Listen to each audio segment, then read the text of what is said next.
Hey guys, welcome back to another digital pickups video. It's been a while, a couple months since I've done a pickups video in general, let alone a digital one. It's been a little bit slow in terms of gaming purchases, both physically and digitally. But I figured, might as well do an update, and I think I have enough digital games that I purchased to warrant a new video. So I'm just getting ready here over the weekend to play some games and trying one of my favorite beers here, Southern Tier Warlock, a recommendation by Alex, Return to Mother Base.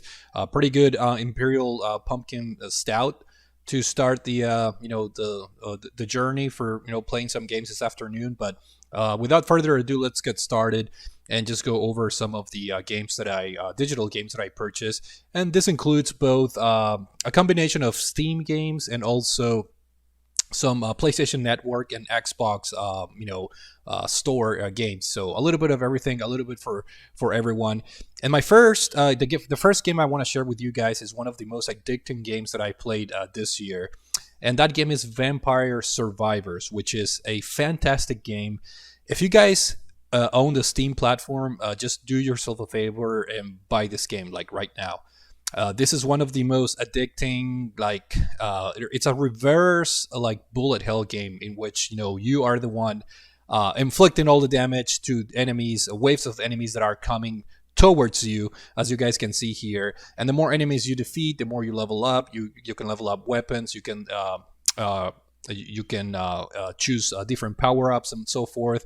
The game is very challenging, but once you get the rhythm, once you know what weapons to use and things like that, the game can become pretty fun. As you guys can see here, it's a hectic game. It's a reverse bullet hell, as they call it. I love the description of this game, but trust me when I say this, guys, this is a very, very addicting game. I highly recommend it. If you guys have a Steam or a PC, obviously it's a very non-powerful game for your system. So if you guys have even an older PC, you should be able to run this. And this game only goes for like $3. So you can't go wrong with this game. It has achievements.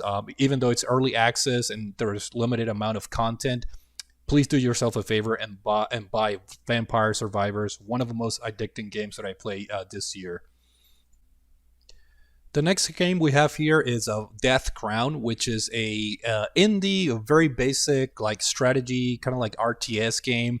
It's very on the simple side, easy to learn, hard to master, if you will. It has a very unique art style, as you guys can see here. It has this 2D monochrome look with it. The standard graphics in this game are kind of black and white, as you guys can see here, but the game has a lot of filters, like this one, red and black, and the game has a ton of different filters that you can use to have your preferred presentation of the graphics. But overall, this is a very simple RTS with limited amount of options in terms of the weapons and the defense weapons that you can set up. Basically, it's you against the AI, the enemy, and it's a matter of balancing, your attack, your offense, and your defense, sort of thing. I only played a couple, maybe an hour or two of this game, but so far it's pretty well set up, pretty well laid out. And when this game is on sale, it's definitely an easy buy, in my opinion. I think I got this game for like $2 or $3. So highly recommended. Death Crown. It's a interesting indie RTS that's on the simple side. Very easy to pick up and play, but hard to master. So highly recommended for you guys if you're interested in these types of games. And speaking of vampires, I had that Vampire Survivors game recommended. This is a game that I've heard nothing but good things, and the game is Vampire: The Masquerade Coteries of New York. It's based on the Vampire, the Masquerade kind of universe, which has a number of different games and media available, to expand that universe of the Vampire series. And I'm not really familiar with this. I know I own like 2 or 3 games on Steam that are related to the series, and this was on sale for like dirt cheap as of recently. So this is more a visual novel, as you guys can see here, with a very interesting art style and presentation. It has a lot of positive reviews, as you guys can see here. It was released in 2019, and looking forward to get my feet wet, because again, I think I own like 2 games for the Vampire, the Masquerade series on Steam. So this is a series that I just need to set some time aside and pull the trigger and start the games. But as you guys can see here, visual novel with a very unique, obviously kind of like dark tones and style in the graphics. So pretty interesting, and looking forward to playing this at one point. Next up, speaking of like dark games, we have A Rose in the Twilight, which is a game published by NIS America. It has a very unique art style. It's kind of like a side-scrolling game with, it has like obviously a cutesy style, if you will, kind of like a chibi characters, with big heads, and animated kind of like presentation, if you will. But the game itself has like very dark tones. It's kind of like a puzzle platformer that focuses on kind of like a dark side and themes and things like that. I've heard a lot of good things about this game. It was on sale. In fact, I believe it's still on sale, if I'm not mistaken. Yeah, so you guys can see here, $4, 80% off. So very unique art style, very interesting art direction, and yeah, looking forward to playing this at one point or another. The game looks very interesting, and yeah, decided to pull the trigger and add it to my Steam collection. As you guys can see here, the game looks great. And speaking of puzzle platformers, side-scroller platforming games that are published by NIS America, we're gonna switch gears and go to the PlayStation side of things. This was a digital purchase on the PlayStation, and that game is The Liar Princess and the Blind Prince. Unfortunately, the PlayStation Store, as you guys can see here, it's very idiotic the way they present their digital games. There's no artwork, there's no screenshots, there's no preview videos and whatnot. So this will do it. But similarly to the previous game that I show you guys, it's a puzzle platformer with a very unique art direction and art style. This one focuses a little bit more on kind of like the brown and dark colors to present the game. I've heard good things about this game, so decided to pull the trigger since it was on sale. And I believe this is a kind of like a weird game where I believe it's only available on the PlayStation for purchase, if I'm not mistaken. So yeah, if you guys are interested, make sure you check this out on the PlayStation Store. I don't know if there's a physical version. I don't think there was or there is, but at any rate, looking forward to playing this at one point. Also from the PlayStation Store, I bought this recently because I really enjoyed this game. I think I had this via Google Stadia, via the Pro version. But I decided to get it on the PlayStation. It was on sale for like dirt cheap, and the Crew 2 Special Edition.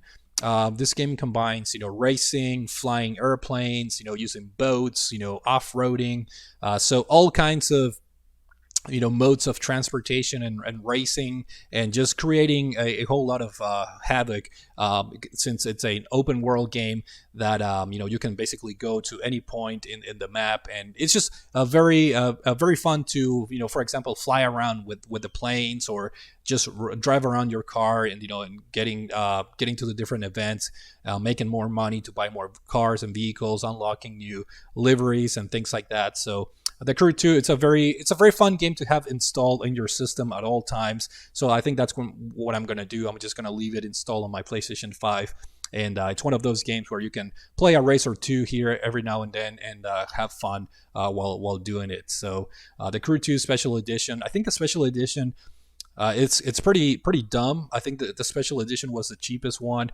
Granted, the contents of the Special Edition are like 2 cars, as you guys can see here.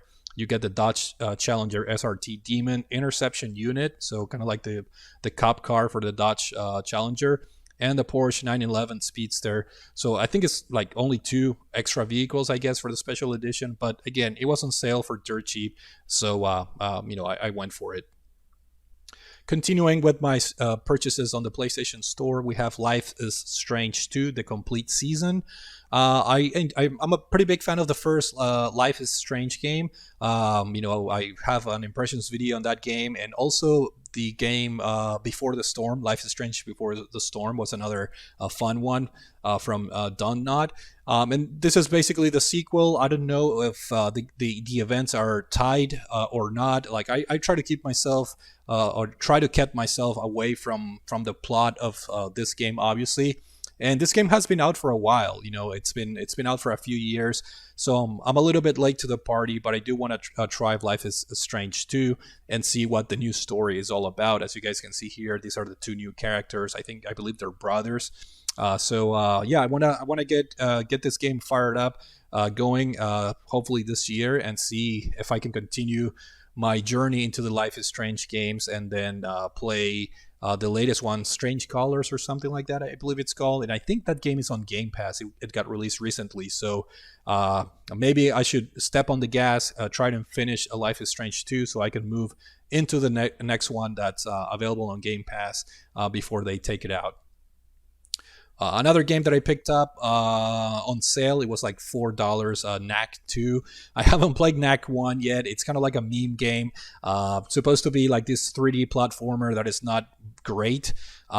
So I do have the first Knack on the digital version as well, because it was a free PlayStation Plus game at one point. And then Knack 2 was on sale, like I said, for like $3 or $4. So pulled the trigger, got this just in case I enjoy the first one, which it may not be the case. I've heard a lot of negative things about the first Knack game, and it sort of became this like meme mascot just because, you know, it's not the most polished or greatest platforming game out there, but nevertheless, you know, decided to add it to my PlayStation library since it's a exclusive PlayStation game. So we'll see what this game provides. And the last game that I have to show you guys is for the Xbox 360. So as you guys can see here, a good variety in terms of Steam, PlayStation, and now Xbox. And that game is none other than Lost Odyssey, a JRPG that's exclusive to the Xbox 360 because I believe it was published by Microsoft, obviously. And yeah, this game was developed by Miss Walker, which comprises of former Square Enix employees, and Sakaguchi, I believe it's there. And I had a pretty good time with the last story on the Nintendo Wii, and I believe that was the last Miss Walker game, if I'm not mistaken, released for consoles. I know they released a couple of like phone games, on Android and iPhone or whatever in Japan. So yeah, I've heard nothing but good things about the this game. And it's one of those games where it was on sale for like $6 or $7, and decided to pull the trigger just in case the game gets removed from the library or from the store. Every now and then there are licensing issues and whatnot, so might as well pull the trigger. It was on sale, and decided to purchase this for my Xbox ecosystem, because the new consoles, they can play backwards compatible with 360 games. So that's kind of like the beauty of the Xbox ecosystem. They have a lot of backwards compatible games that date all the way back to the original Xbox. So pretty excited to try this one at one point. I'm not it's not on at my top of my priority list of JRPGs to play, but nevertheless, good to have it on my library and played if I feel like it. So with that being said, those are all the digital games that I wanted to share with you guys. Hopefully you guys had have a good weekend, and we'll talk see you guys each other later in the next video. Take it easy, and cheers.